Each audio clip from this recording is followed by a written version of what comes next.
Okay, I want to welcome everybody out to the Hare Krishna temple tonight. Thank you for coming.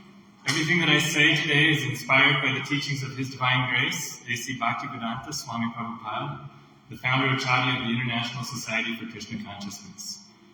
Om Agnanatimirajasham Yanajana Shalakaya Chakshuru Militamina Tasmai Shri Gurve Namaha Shri Chaitanya Manovistam Sthapitam Yena Bhutale Swayam Rupa Kadamayam Dadati Svapadantikam.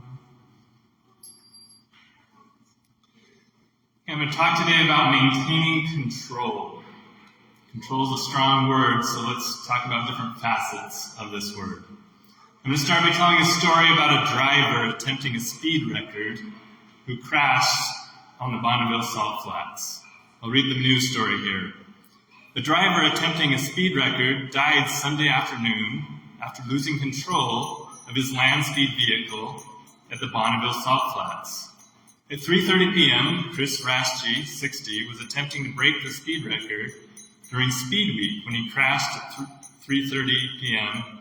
at approximately the 2.5-mile mark at the Bonneville Salt Flats, according to a statement from the Southern California Timing Association. Paramedics treated Rashji at the scene, but he died from injuries, according to the statement. The cause of the incident is currently under investigation. And it goes on. He lost control going, it says here, about 200 miles per hour, which is way faster than anyone should be driving a car. I understand. I've never tried that. Statistics talk about drunk driving.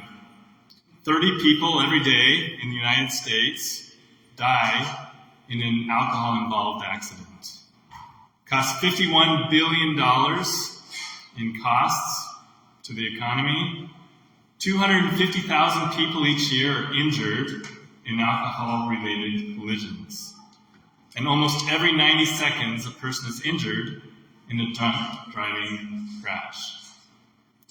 So when we lose control of our senses because of intoxication, this is the type of thing that can happen. There's lots of ways we can lose control of our senses. Intoxication is one of them. The Bhagavad Gita talks about controlling the senses with the mind. If you look at this picture up here, you can see these horses if you look very carefully. One of them has an eye, the other one has a nose, the other one has an ear, the other one has a tongue. The horses are like our senses. Our senses are very powerful. They can pull us in a lot of different directions if we let them. But you can see that there's a driver. This driver is the intelligence. And he's controlling these senses with the reins, which represent the mind. And the soul is the spirit soul along for the ride. So if the soul can get control of the intelligence and can control his senses, can control his mind, he can control his senses and he can go places spiritually. But if you let the senses take over and let them take you wherever they want to go, then you're just in for a wild ride in this life. You ever notice if you let your senses take over in life, you just lose a little bit more control, you have a little less ability to manifest your destiny there. So if we can control the senses with the mind, then we can go places spiritually.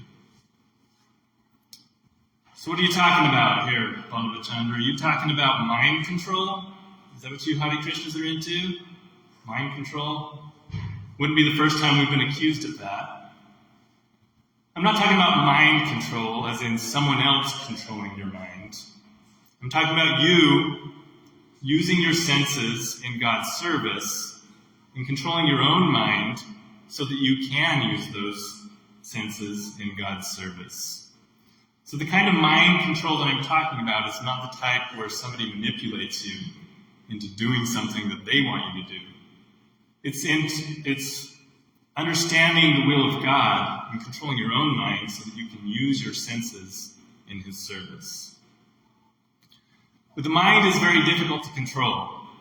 It's famous for being all over the place, like a monkey. The monkey mind, they call it.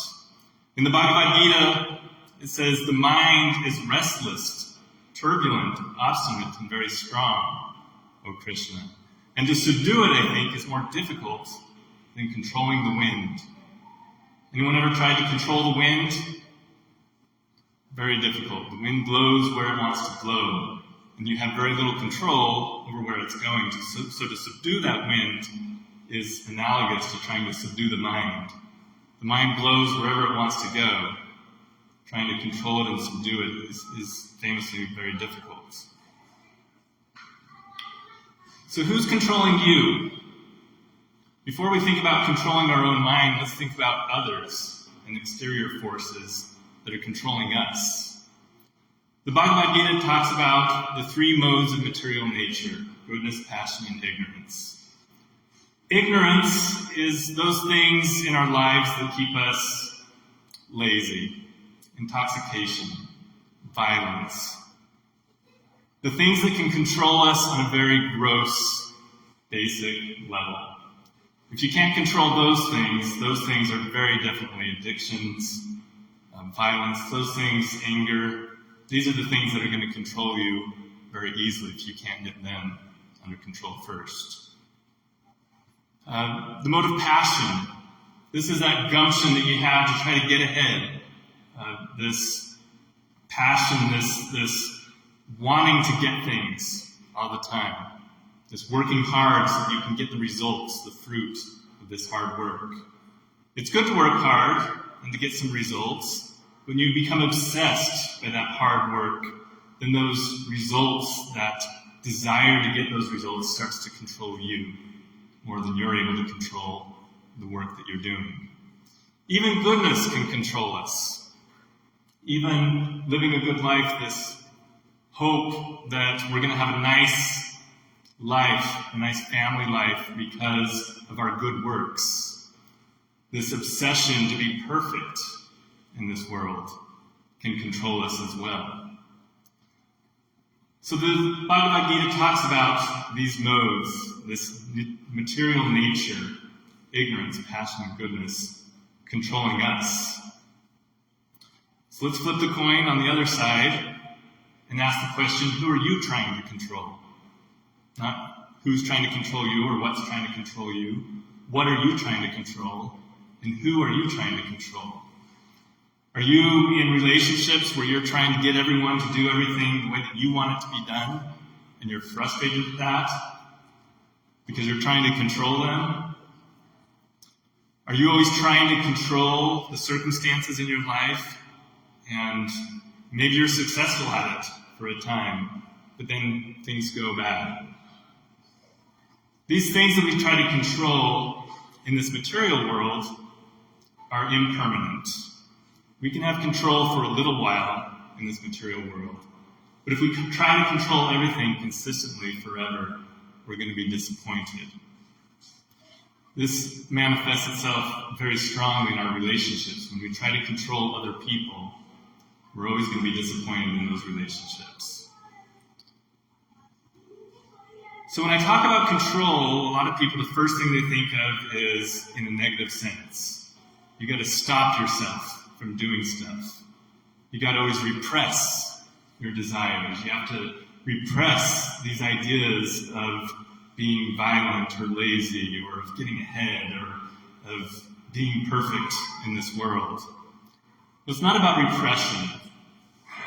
We redirect these desires instead of trying to repress them. The Bhagavad Gita says, even a man of knowledge acts according to his own nature, for everyone follows the nature he has acquired from the three modes that we just talked about. What can repression accomplish? God himself is saying here, don't just repress everything. Don't try to control everything in your life by repressing, but redirect those things in my service, in God's service. So it's like a flame. If a flame gets out of control, we've seen these wildfires across the state. They wreak lots of havoc, lots of destruction. But that same flame, used in service as an offering to the deities, becomes a very good thing. That same flame used to cook a meal for the deities is a very good thing. Going back to our car analogy, where we talked about the speedway, right? An internal combustion engine takes these flames and it controls it very precisely. It takes fire and it controls it very precisely, and it gives you power, gives you ability to move in different directions, gives you ability to use your passion to break a speed record or to drive your car to the temple so that you can listen to this talk and you can worship the Lord and do all of the things that we're doing today. So it's not that we're trying to repress all the time. I don't have children, but I understand that if a child's acting up, you can redirect the energy of that child in a more positive direction, and that child will become engaged in a more positive thing. You give them, a child that's acting up, you give them a didactic toy over here, and they'll play there and then learn. So that's the idea. We take these passions that we have, we take these desires, and we don't repress them. We don't try to control them by tamping them down. We control them by using them, engaging them in a positive service. We redirect. So let me give you a couple of examples of this. The tongue is a very powerful part of this car, of this machine that we're in, this human body. The tongue is very powerful, and it needs to be controlled. So how do we control it? Do we just not say anything? There's many spiritual traditions that's their answer. They'll go to a cave in the Himalayas, and they'll just not say anything. They'll just be silent. And that's one way of reaching a type of spirituality. There's other ways of engaging the tongue, though, in the Lord's service. Who can tolerate the urge to speak, the mind's demands, the actions of anger and the urges of the tongue, belly, and genitals, is qualified to make disciples all over the world. So a sober person who can control the tongue, we could talk about the belly and genitals. The tongue can be a weapon used against other people. It can be a weapon used against yourself. It can be very destructive. The tongue can also try to satisfy all of your desires. It can try to taste things that are in the mode of ignorance. Meat or intoxicants or other things or alcohol. The tongue is always trying to satisfy its desires. So if you redirect those negative desires of the tongue, those negative inclinations to say mean things to other people, and you redirect it into saying the Hare Krishna Maha Mantra, Hare Krishna, Krishna Krishna, Hare Hare, Hare Rama, Rama Rama, Hare Hare. You use this energy and this power of the tongue in a positive way like that, and it can be redirected in the service of the Lord. Another way to redirect the tongue, if you have a lot of desires to taste something delicious, you may be tempted to taste the flesh of animals, which is going to lead you in a pretty mode of darkness direction. If you want to redirect your activities in the mode of, in a transcendental mode, you want to use your tongue in service to God, then you can taste the prasadam, the food that has been offered to the deities and has been sanctified in that process of offering. Anything offered to God becomes transcendental, becomes spiritualized. So when we offer our food to the deities, then that food becomes spiritualized. So afterwards, we're all going to go downstairs for a vegetarian meal, and we're going to be able to taste that food. And you can compare your own experiences of trying to control the appetites of your tongue by eating meat or liquor or some of the other things that can degrade your consciousness. And you can compare that with the feeling that you get when you leave this temple after having a full belly of prasadam. You're going to feel pretty good. I always do when I come here and fill my belly with prasadam. So this is a way of controlling the tongue, redirecting it in a positive direction, instead of engaging it in these in the ways that nature would lead us away from God consciousness. Another thing that our society does is we always try to control our environment. That's nice. We're in a nice air-conditioned building right now. That's really nice on a day like this. Really hot outside. So we control our environment to some extent by turning up the AC. But this gets out of hand after a while. We've controlled our environment to such an extent that we've created a hellish landscape. Anyone ever driven by just factories and the pollution and just the strip malls and all of this urban sprawl that we have that's not so pretty? Right? These are things that come out of our control, wanting to control. Now we've got data centers. We have all these things that we're trying to use to mitigate and to control our external situations so that we're more comfortable, so that we're more happy by getting control over material things. We do this with our food as well. We spray our food with chemicals, and we try to control the insects. And when we do that, then we get even bigger infestations of insects. We've got to use more chemicals, and it never ends. Okay, so let's redirect. Let's redirect all of this passionate control that we're trying to have over our environment, and think of a nice place like this temple that has an organic garden where we grow vegetables without any chemicals. None of the animals are being abused or being used for meat. If we all move this sense of control over externals, over our environment, in a more positive direction, imagine if all of our food was produced in this way. If all of our needs were met simply by living in a harmony with nature. So this is another way that we can control by redirecting this energy. Stephen Covey, who many of you know, he's kind of a local celebrity here in Utah County, talks about spheres of influence.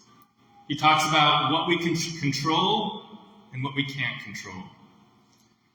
If I can't control or influence it, can I accept it? That's the largest sphere that we need to think about. How many things do we get all anxious about that we have no control over? Can anyone here control the war in Iran? Can anyone here control the outcome of the World Cup? Can anyone here control the entire economy? No, these are things that we can't control. We can hope, we can get anxious about these things, but nothing that we're going to do is going to change the outcome. So these are things that we can be knowledgeable about, live in the world, know what's going on, but we can't control everything that's going on out there. So then we go, the next ring in is, if it's not in my control, can I exert influence? Can you advocate for things? Can you control the finances in your own family? Can you control whether you're going to watch the World Cup or not and get anxious about it? These are things that you can control. And then there's things that are actually in your control. What can you control? You could influence your family, for example, but can you control your family members? Can you control other people? The only things that you can really control is your own mind and your own minuscule independence that you have. We all have a little bit of free will to act according to the dictates of our minds and our intelligence. So we can control our minds, going back to that mind control where we're controlling our own minds, and we can influence others, and we can forget about those other things that we can't control. Just be aware of them and don't get all anxious about it. This is one way that we can control our anxiety is by maintaining your own sphere of influence and doing the behaviors, actions, attitudes, outlooks, and decisions that you can control.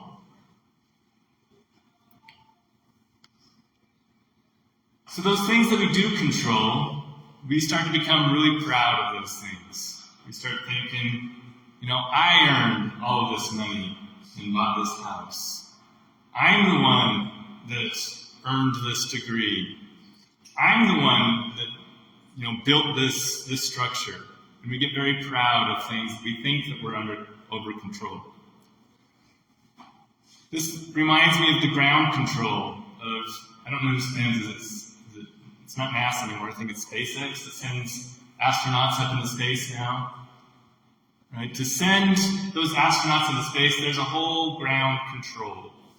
There's a whole bunch of engineers, there's a whole bunch of people that are pushing the buttons and calling the shots and making sure things don't explode down on the ground. If the astronaut who's driving that spaceship into space, that rocket, thinks that he's the doer, he's the one that made that rocket, he's the driving force of that rocket, he can think that, but he's really not. The people down ground control, they're the ones that are sending that rocket up into space. So just like that, for us, in any endeavor that we do that we're successful at, or even that we're a failure at, we can understand that there's a whole bunch of controls, other people that have gotten us to that position, that degree that you're so proud of. How many teachers did you have along the way that helped you get to that point? That house that you paid for, there's a whole economy that's functioning to create the conditions where you can even build that house. All of these things in our lives that we think that we control, we only control a very small part. So who controls everything? Well, that would be God. God is the supreme controller. The scripture says, Ishavi Shamidam Sarvam Yakimcha Jagacham Jagat. Tena Chakena Bunjita Mahavidaha Kashasvidanam. Which means everything animate and inanimate that is in the universe belongs to and is controlled by the Lord. One should therefore only take that which is given to him as his quota, and take nothing else, knowing well to whom it belongs.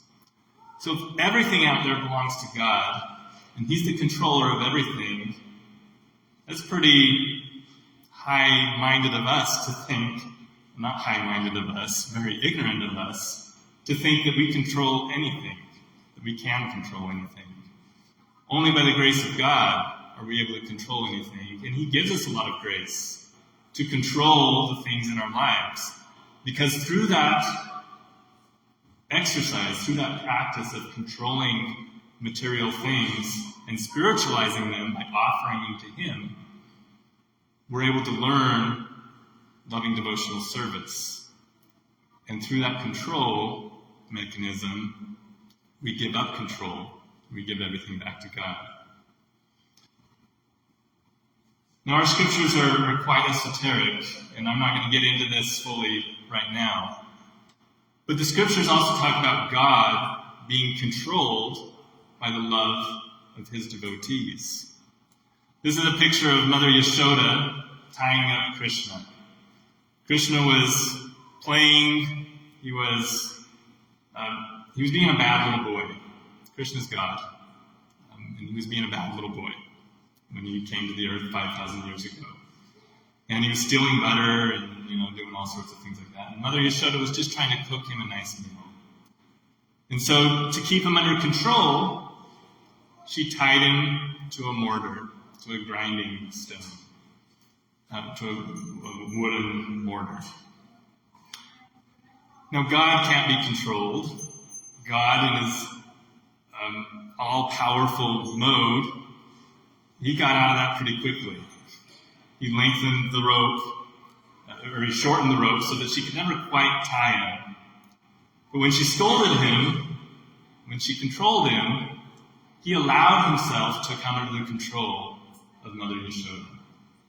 Now, I told you this is esoteric, and we could get into more stories like this. But the end result is that God wants us to understand our eternal position with Him in a loving devotional relationship.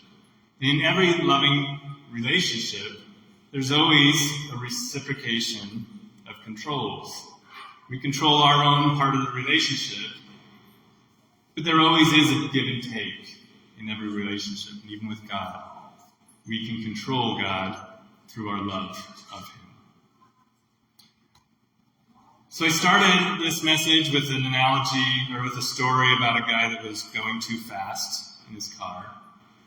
So the lesson that I'm going to that I hope you'll take with you when you leave here, is to slow down.